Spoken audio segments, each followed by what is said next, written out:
班穿进恐怖游戏，同学全是恐游 NPC， 只有我是玩家。进入3年1班副本后，队友以为迟到的我会被纪委撕成碎片，没想到纪委看到我就合上了手中的死亡笔记。4个眼睛的学委收作业时忽略了我，全身烧焦的班花把早餐递给我，宝宝快趁热吃早餐呀！预示死亡的上课铃响了，一脸冷漠的副本 BOSS 走了进来，我看着穿西装的班长没绷住，班长你好像卖保险的啊。BOSS 破防了，我的队友也破防了，欢迎进入3年1班游戏副本，请各位玩家做一个合格的好学生，存活至星期6即为通关。和其他或冷静或崩溃的队友比起来，我显得有些扭曲，似笑非笑，匪夷所思，莫名其妙，因为眼前的一切都过于熟悉，歪斜的保安亭，掉漆的教学楼，还有破旧的体育馆，弹幕在我眼前狂飙，这新人啥表情？怎么看着那么无语？强装镇定吗？哦，摩西哥一，任谁穿越后发现熟悉的学校成了游戏副本，都会觉得无语吧？旁边大门还放着我那破单车呢，我下意识拍去车座上的灰，旁边的黄毛见状一把扣住我手腕，找死啊！你想害死我们吗？豪莽的新人，动手动脚的，就是啊，最烦这种乱动的新人了。待会纪委点名就老实了。我甩开黄毛的手环视四周，除开我和一个攥着礼物和发抖的小胖子外，剩下4个老玩家抱团的明显，在一旁窃窃私语，偶尔用看砧板肉的眼神瞟我们。很显然，我和小胖子被孤立了。可恶，这些老登！我强压下心里的不安，刺耳的上课预备铃骤然响起，众人脸色突变。我下意识想找弹幕看提示，却一无所获。电光火石间，旁边戴墨镜的女人猛然出手，一把提起小胖子，狠狠丢向校门。小胖子重重摔在地上，爆发出惊天哭声。几个老玩家见没触发危险，立刻冲进去往教室跑，不能迟到。这念头像鞭子抽在我心上，我冲过去拽起小胖子，他的眼泪正砸在怀里的礼物盒上。新人 helps 新人，顾不上安慰，我拖着他狂奔，别哭了再哭，自己找教室啊！你知道教室在哪吗？这新人居然直往教室那边走了，他怎么知道的？我去，他这样比那些老玩家还快啊！这是大老小号吧？隔壁4个已经用道具直接到教室门口了，笑死我了，全被记死亡笔记上了，哈哈哈！脚步逼近教室，心脏在胸腔里狂跳，一股莫名的期待攥紧了我，直到看清教室门口那个熟悉的身影。所有穿越副本后产生的恐慌此刻终于消失。纪委脸上黑色符文呢？那个可帅了，什么玩意？纪委怎么看到这个新人就变正常了？纪委的眼神很冷，站他面前我莫名感觉脖子凉飕飕的。他沉默着侧身让我进入教室，却猛地拦住了跟着我的小胖子。他开口嘶哑的声音让我心里一惊，同时手上刷的翻开了笔记本。迟到，名字，说。我转头看着纪委，李小白，你别装，明明只响了预备铃。纪委身形微顿，几秒死寂后，他才缓慢地向旁边挪开半步，让小胖子挤进了教室。死亡笔记这一期居然只记了4个玩家，他怎么知道是预备铃的？那4个老玩家脸都黑了，哈哈哈哈！这死亡笔记坑了他们一个复活道具。踏进教室是熟悉的桌椅和同学，我几乎是本能地放松下来。班花同桌笑得很甜，手臂高高扬起，兴奋而匀速地朝我招手。我嘴角不自觉地上扬，径直走向那个属于我的位置，浑然不知这在其他玩家看来有多么诡异。绝世倒霉新人，剩下2个空位置，选了个必死的，想死的可以选这试试。班花死一次，学委死一次，待会 BOSS 来了还要死一次，不止3次啊！这才第1天呢，第2天接着死。位置绑定身份的，这是副班的位置，必死局。附近的墨镜姐身形紧绷，锐利的视线在我和班花之间来回切割，明显想说些什么，但学委毫无征兆地出现在讲台旁。墨镜姐顿时噤声，我的目光定在学委脸上，我送他的眼镜呢，怎么不戴了？而且为什么我总觉得他的双眼上方还浮着一双眼睛？学委语调带点傲气，交作业来了来了。这副本第2坑的地方，背景介绍布置了作业，要提前准备，只有老玩家能看到，但也不一定放心上。新人直接传进来哪里懂，包死的。黄毛墨镜姐和一个眯眯眼，3个老玩家动作麻利的近乎同步，啪的将试卷放在桌上。试卷这东西我不是大把，我伸手进抽屉一阵乱翻，不知为何总觉得抽屉有什么东西黏腻黏腻的。宝宝，你的试卷在我这啦。班花笑嘻嘻的把试卷放在了我桌上，那个唯一空手的老玩家猛地扭头，饿狼般的目光死死盯住我桌上的试卷，随后露出一个阴恻恻的笑。新来的，坐这位置的人都活不过第1天，把试卷给我，替你物尽其用。不给，我翻了个白眼，下一秒试卷却突兀地转移到他的桌上，这人还是这么不要脸啊！上来就对新人用道具。学委面无表情地收走前3人的试卷，直到看到这个老玩家桌上的我的试卷，他微微一笑，你以为我没戴眼镜就看不清了吗？老玩家脸色刷得惨白，就在他惊恐瞪眼的刹那，学委的脸上猛地裂开一双滴血的眼睛，4目金光瞬间从老玩家身上炸开。我去 S 级保命道具金钟罩，学委苍白的手覆盖在金光上，像捏碎蛋壳一样轻松捏碎了这个罩子，一起捏碎的还有他的头。我没看到，因为一双冰冷的手蒙住了我的眼睛。宝宝，看了这个就吃不下早餐了。学委从我旁边径直走过，一个眼神都没分给我。前边的小胖子抖得像筛糠，攥紧的礼物盒在他颤抖的手中变形。不要误，我的礼物还没给爸爸妈妈。爱一个想送礼物给爸爸妈妈的人，能是什么坏人呢？我拉住学委的手，学委顿住扭过头来看我。学委，那个位置一直都是空的，他坐在那里，是今天刚来的转学生吧？转学生应该不用交作业吧？班级里有种诡异的安静，小胖子的啜泣成了班里唯一的声响。全班同学连同那3个老玩家，目光如同实质般压在我背上，我顿时起了一身鸡皮疙瘩。学伟的瞳孔深处似乎有什么东西，我的脑中不合时宜地浮现起一个念头：学伟还是戴着我送他的眼镜时比较帅。好，他下颌极其轻微的一点，宝宝快趁热吃早餐呀！班花猝不及防从抽屉掏出熟悉的包子啊，这不太好吧？都快上课了，我有些为难。怎么说这都是游戏副本，可是凉了就不好吃了。好龟龟露出一副委屈的神情，这谁能忍？我一把拿起早餐啃了起来。谁看到了？这新人和刚刚学伟的对视，学伟太宠了吧，有点好磕啊！叮铃铃，正式的上课铃终于响了，是 boss 来啦！我有些期待地看向门口，会看见老班吗？整个教室骤然陷入黑暗，窗户发出刺耳的吱嘎声，密密麻麻的血手印诡异地浮现在黑板上。紧接着教室门被猛地推开，浓得化不开的黑暗汹涌灌入，我死死盯住门口那片翻滚的墨色。然而从黑暗中出现的，竟是一张熟悉的不能再熟悉的帅脸，竟然是班长，穿着西装的班长。此刻的他，全然不是我记忆中那个阳光开朗的少年。他那阴郁的目光缓缓扫过教室，最终毫无预兆地牢牢锁定了我。就在四目相对的瞬间，扑哧，抱歉，我没绷住。看熟人装逼真的很好笑，谁懂啊？班长，你好像卖保险的啊！哈哈哈！教室里那股令人窒息的阴冷气息瞬间烟消云散。讲台上，班长终于露出我熟悉的带着几分气急败坏的神情，瞪了我一眼，留下一句自习，匆匆离去。在我看不到的地方，弹幕炸了。这副本 BOSS 被下降头了，不是，第一天最大的杀机就这么结束了。自习课上，我和班花传纸条传得很开心，我一阵恍惚，有那么一瞬间，只觉得自己好像根本没穿进所谓的恐怖游戏，只是跟平时一样普通的来到学校，普通地上一节自习课。放学了，天色暗淡下来，血雨纷纷扬扬，我和其他几个玩家被无形的力量困在教室里，走不出去。同学们不断从我身边经过后离开，走啦，副班拜拜，先走了。我也笑着朝他们一一挥手告别，直到最后一个我的好龟龟同桌班花给了我一个拥抱。离开后，教室终于只剩下了我们这些所谓的玩家。喂，你用了什么道具？快说！黄毛逼近我跟前质问我，小胖子吓得一哆嗦，却还是抖着身子挪过来，试图隔在我和黄毛之间，但他太矮了，实在没啥存在感。关你屁事！开玩笑，刚进副本的时候我还很害怕，但现在老弟你什么实力？姐可是有后台的。黄毛一听就炸了，抡起拳头就砸过来。墨镜姐眼疾手快，一把攥住他手腕对我说，新人别逞强，情报共享对大家都好。一旁的眯眯眼也阴恻恻的围上来，就是不说我们也有的是办法让你开口，真不要脸啊这仨老登。墨镜姐忽然摘下眼镜，露出一个知心大姐姐的笑容。听着，这副本第一天死亡率40%，但第2天是100%，知道这意味着什么吗？合作是我们唯一的生路。来了，经典忽悠新人，哪有什么100%死亡率的副本？别的不说，这个副本如果选择副班这个身份，确实100%死亡率。对啊，第一天还好，难的是接下来啊，马上就要开始大逃杀。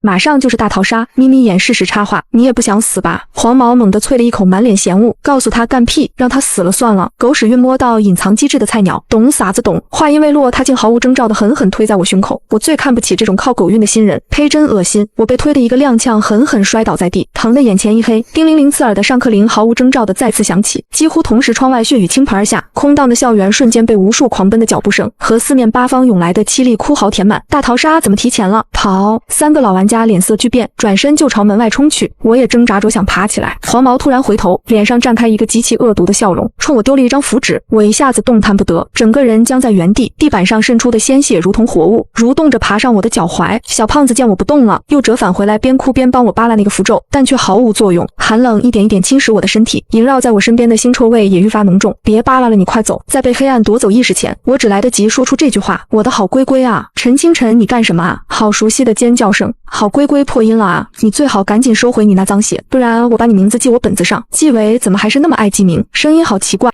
不会抓人就我来啊！好亲切的毒舌学委，我的意识像沉在浑浊的水底，无数嘈杂的声响和扭曲的身影在眼前晃动，我感觉自己落入了一个熟悉的怀抱。你们吵什么？小声点，他都多久没睡过好觉了？我很喜欢班长的声音，他的声音清朗，让人联想到夏天的青草地。接下来我一直处于一种迷迷糊糊的状态，我好像看到纪委笔记本上的字密密麻麻从书中飞出，穿过纪委脖子上的空洞，粘连在他的皮肤上。他的手中还在不断书写着什么。黄毛手捂着心脏，面目狰狞地往前拼命逃。我还看到我漂亮的班花闺蜜全身着了火，姣好的脸在火光中碳化剥落。她步步逼近眯眯眼，在眯眯眼不可置信的眼中，将眯眯眼也一同拉入火中。学委好像没什么变化呢，他只是没带我送他的眼镜。他安静地站着，清秀的侧脸在血光下有种非人的清晰。墨镜姐正手脚并用的在他面前不停后退，脸上是彻底崩溃的恐惧。剧烈的动作使他的墨镜掉了，学委轻笑一声捡起来，戴在了自己的脸上。救命啊！这什么情况？谁来说一下？我也不到啊！为什么大逃杀4个 BOSS 全出来了？混乱的片段冲击着我残存的意识。好奇怪，班长在哪？我要找班长！一股莫名强烈的冲动让我拼命想抬头，想看清抱着我的人，但那只揽着我的手把我摁回了怀里。怎么醒了？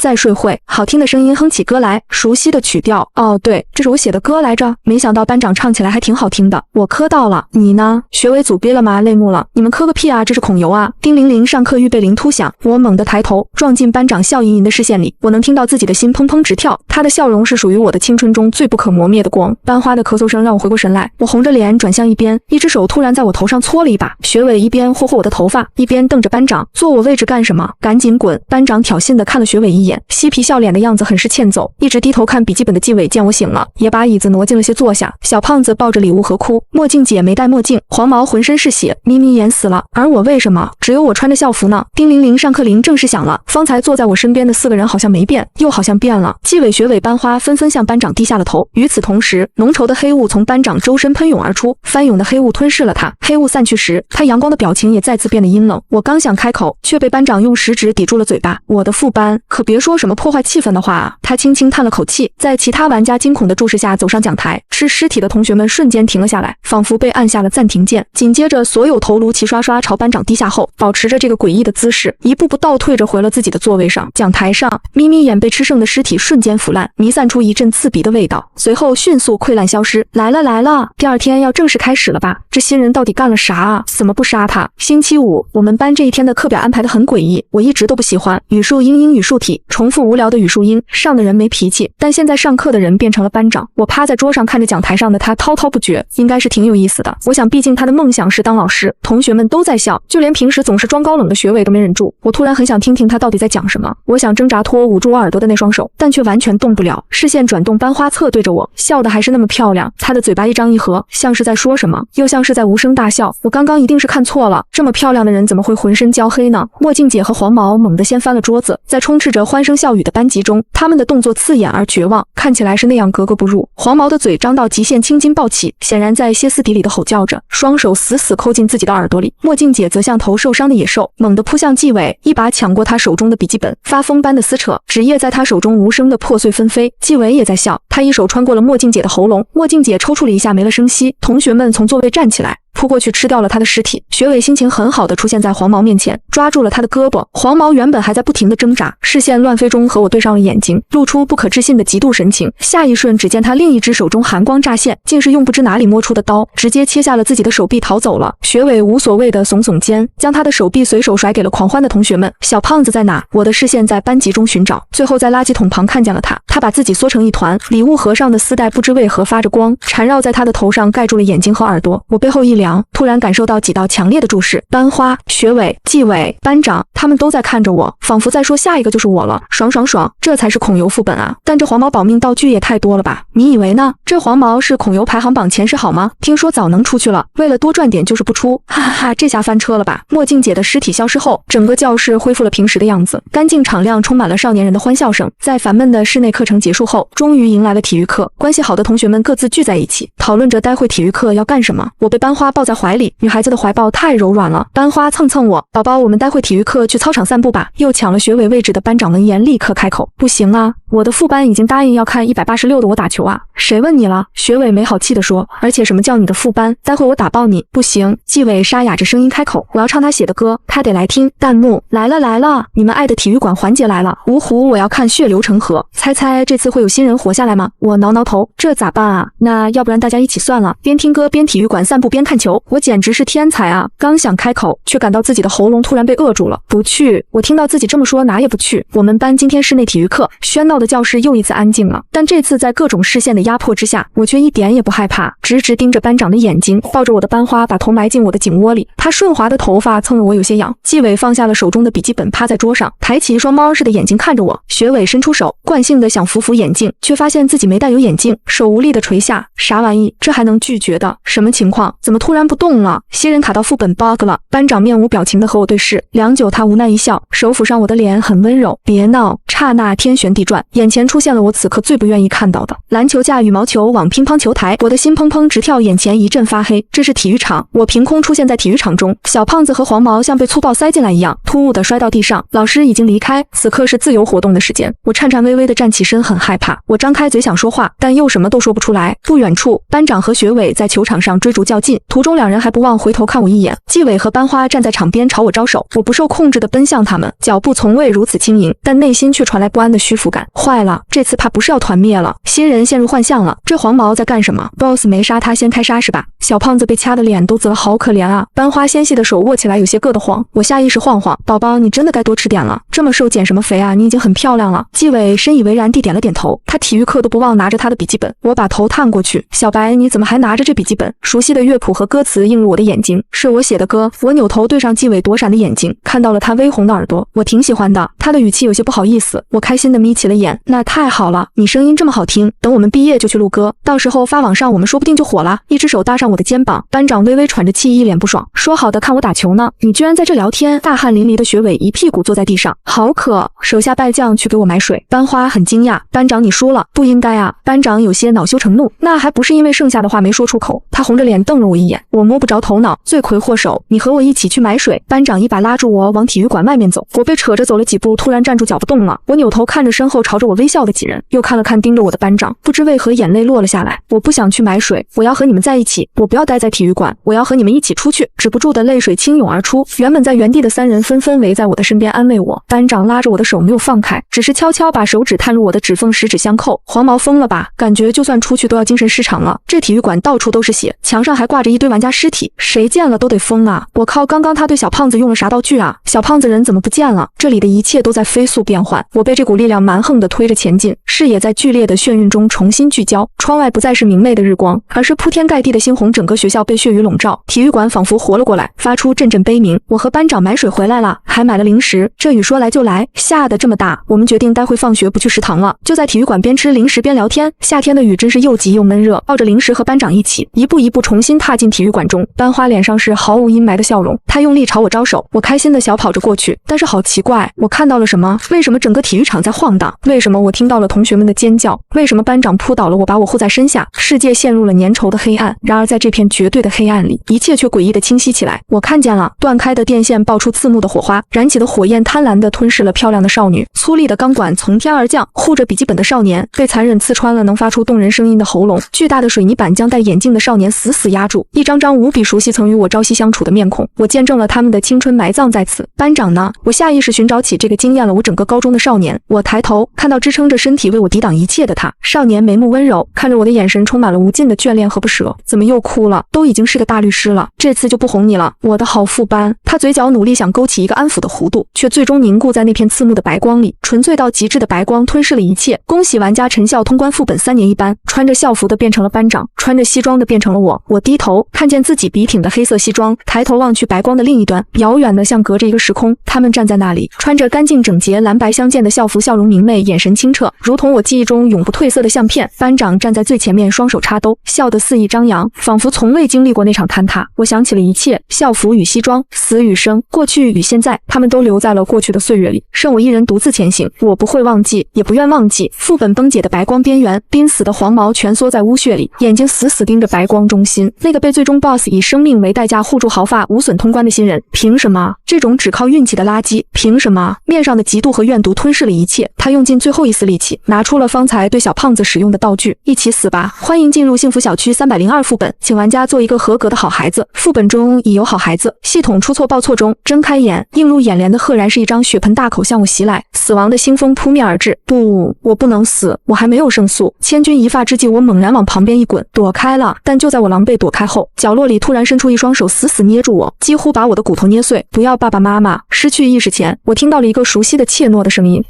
便宜的声音很冰冷。我猛地睁开眼，是医院特有的天花板。我几乎愣神了很久才反应过来，扭头看向一旁的病床，和病床上的男人对上了眼。他脸色苍白，却带着笑意。我们彼此点头，一切尽在不言中。毫无疑问，这是一场惨烈的车祸，但我和程曦竟然都奇迹般活了下来。不仅如此，我们除却晕了半天外，毫发无伤。这并不是什么奇迹，我和程曦都心里清楚，是他们将我们送了回来。我们并没有在医院待多久，进行了基础的检查后立刻离开了。我们还有更要紧的事，准备了太久，甚至为此承受了一场车祸。在医院门口等车时，程曦打破了沉默，那些是你的同学。我点点头，并不做多解释。他们还挺厉害的，谢谢你几次救我。我摆摆手，谢什么？在你爸妈那你不也救了我？礼物送到了吧？程曦唇角微微上扬，送到了。他们说我乱花钱，哈哈哈。我和程曦的相处很少有如此轻松的时候，我不由打趣道，想不到你那时候还挺胖的。程曦曦面色微红，学姐别逗我了。我和她对视一眼，彼此都轻松地笑了出来。那年高3星期5，某县城第一中学体育馆因某施工队在屋顶违规堆放建材，以及体育馆本身豆腐渣工程发生严重坍塌事故。事故发生时，馆内共有38人，其中37人死亡，1人受伤。那天只有3年1班的同学在上体育课，整个班级都埋葬在了废墟之下，在正好的年纪被夺走了生命，只有我在班长的保护下活了下来。所有人都说我是那个幸运儿侥幸逃过一劫，但我没有，我也一起被困在了那场废墟之下。